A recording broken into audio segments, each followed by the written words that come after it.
You haven't played RuneScape like this, not in the last 20 years. 2004scape is the original game, back when RuneScape was basically the Wild West. New tricks were being figured out in real time, Pikang was still in its infancy, lures nobody saw coming rewarded you with the biggest loot this game has ever seen, Falador looked the same as when you were a kid, and multi-combat wars were still exciting and full of active warriors prepared to battle for glory and reputation. In 2026, RuneScape is completely solved. We've seen it all. But in 2004scape, the game isn't refined and all of these metas were completely untouched, meaning a whole new run of insane moments is about to unfold, and I'm here to show you every single one of them.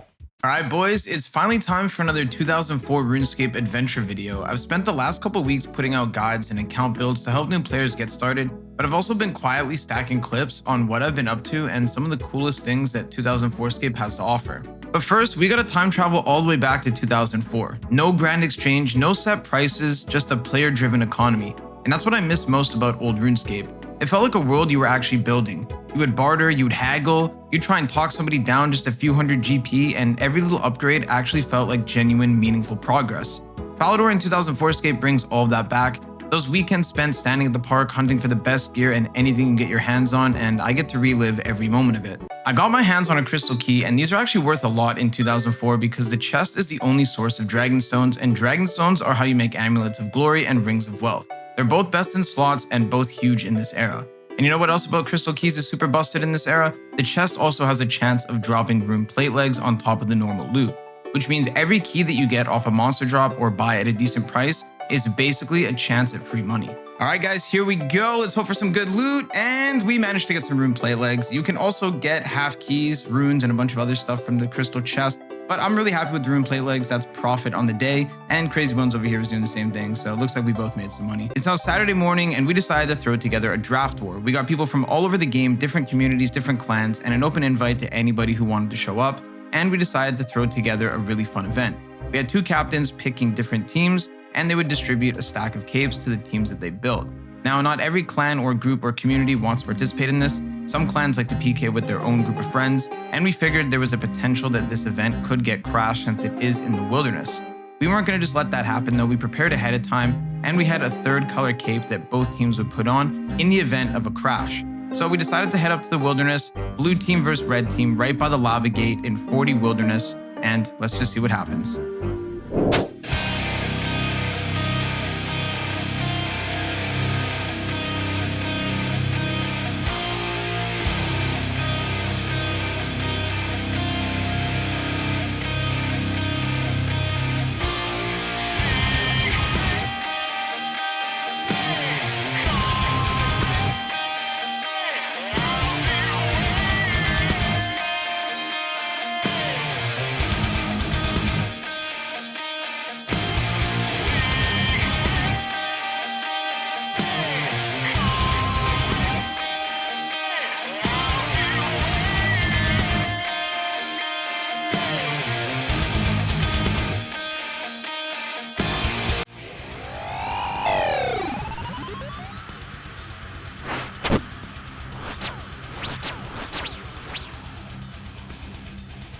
As expected, the fight did get crashed, so it's time to put those third pink capes on and prepare for battle.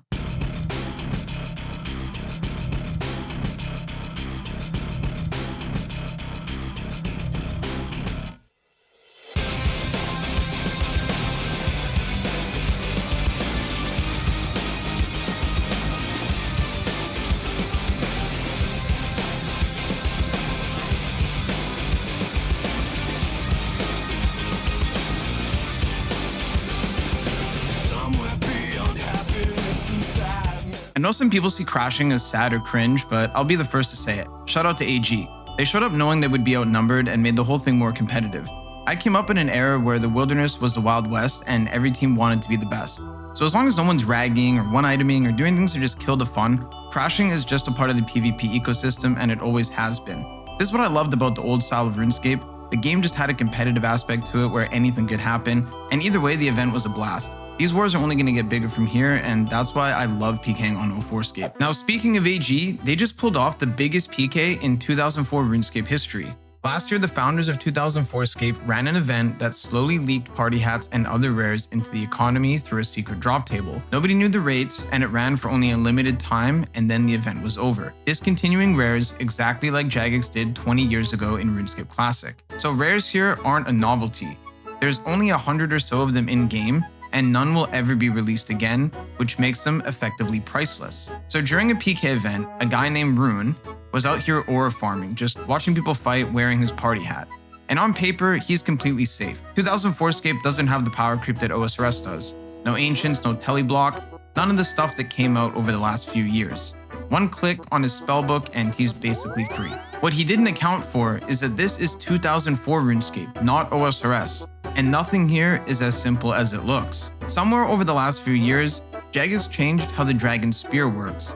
It used to be that the special attacks would stack and you would get locked out of doing everything while all the special attacks processed and continued to land. Clans built entire strategies around this, spearing people down for one single item. Reddit eventually complained, and eventually Jagex gave in and nerfed it. But this is 2004 RuneScape, and Reddit doesn't override anything here, especially 20 years of RuneScape's original game history. So Rune was standing here with a false sense of security, thinking that he was only one click away from safety, and he could not have been more wrong.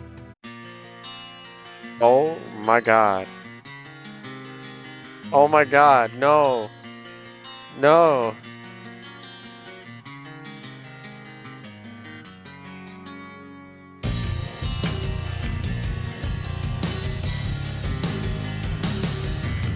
What is going on? He can't teleport or nothing? No, my god. I can't believe that just happened.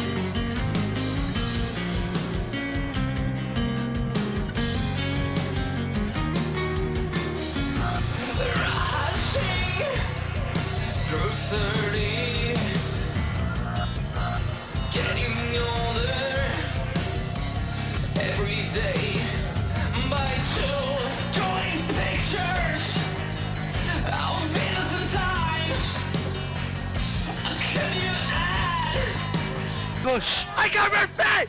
I got red fit! I swear on my life! I swear! I fucking swear to God! Blue mask, go south! Oh, Look, blue mask! Look at me! Look at me! Oh my gosh, we got him! To some people, that might not sound like too crazy of a kill, but in the 2004scape universe, it doesn't get much better than that. The economy is in complete lockdown. I don't think that there's a single method in the entire game to even make more than 500k per hour. And a red party hat sits somewhere around 800 mil to 1 billion GP. So you're looking at well over 1,000 hours of grinding just to be able to afford one, assuming you could even find somebody willing to part with it. If a black market did exist, a party hat would go for well over 1,000 USD easily. But nobody's touching that because the odds of getting banned are way too high.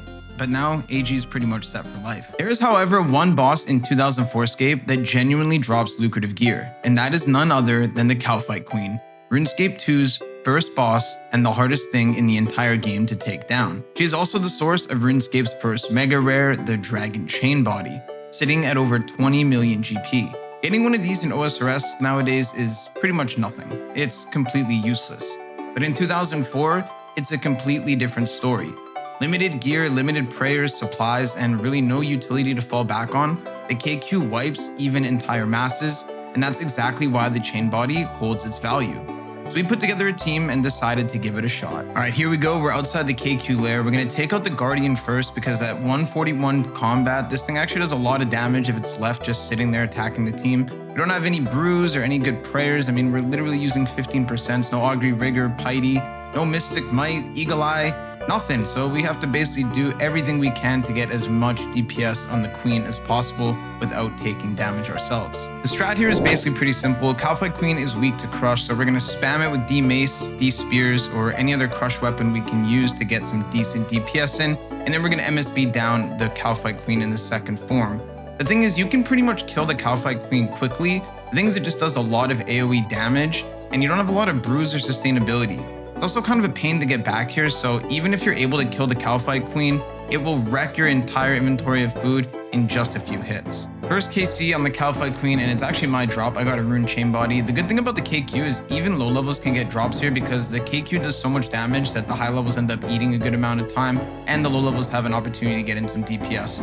Obviously, better stats is gonna be better odds, but even with my combat, I can still make some bread. We go second trip, change up the gear a little bit, got a couple extra people to come with us. The KQ is a little bit more manageable when you have more people, but even look at the DPS it's just throwing around the room. This thing is so broken in 2004. Once Barrows comes out in the next few months and we're able to use Varax, this is going to be so much easier. I mean, I'm just getting spammed with damage. I've only been able to kill maybe 2 or 3 of these per trip, but I mean, hey, they drop a 30 mil item, which is like 100 plus hours of grinding on here. And that's another Kalphite Queen down. Wasn't my loot this time. We have quite a few people in the room, and I only have a couple shark stuff. We literally had people coming down here and just dying to drop food on the floor so that we could stay longer. All in all, the Kalphite Queen is an absolute menace, but I would definitely love to see some high-skilled PVMers come on here one day and try and figure out a way to take it down with a more simple approach. I know there's one thing about RuneScape, it's that people are not to be tested when it comes to coming up and constructing new ways to play the game. So maybe in the future, we'll see somebody find a way to solo this thing or kill it without taking any damage. And that is it for the video today, guys. Next video is going to be just as crazy. We have some other cool things to explore, but I didn't want to pack this video out with too much content. So I'm just going to be training my account for the next little while. If you guys want to hop on 2004scape, you can play the game for free in your browser. No download required. The links for everything will be down below in description. I got to get my account a little bit higher level for these wars. I'm currently about level 93, but I'm going to go for about 100 plus combat, and the axe hut is going to be my home for the next couple days or weeks. Or to be honest, potentially, oh my god, that guy just got wrecked. Even oh, he's still alive. Anyways, guys, I'll see you in the next one, and I hope you guys did enjoy. Make sure to check out everything down below in the description. And of course, nope, never mind. He is dead. See you later, Tebow. Yeah, guys, join the Discord. We have the biggest 2004 community. All the links for everything down below in the description. And of course, make sure to check out the live stream. We'll see you guys later next time. Peace, peace, peace.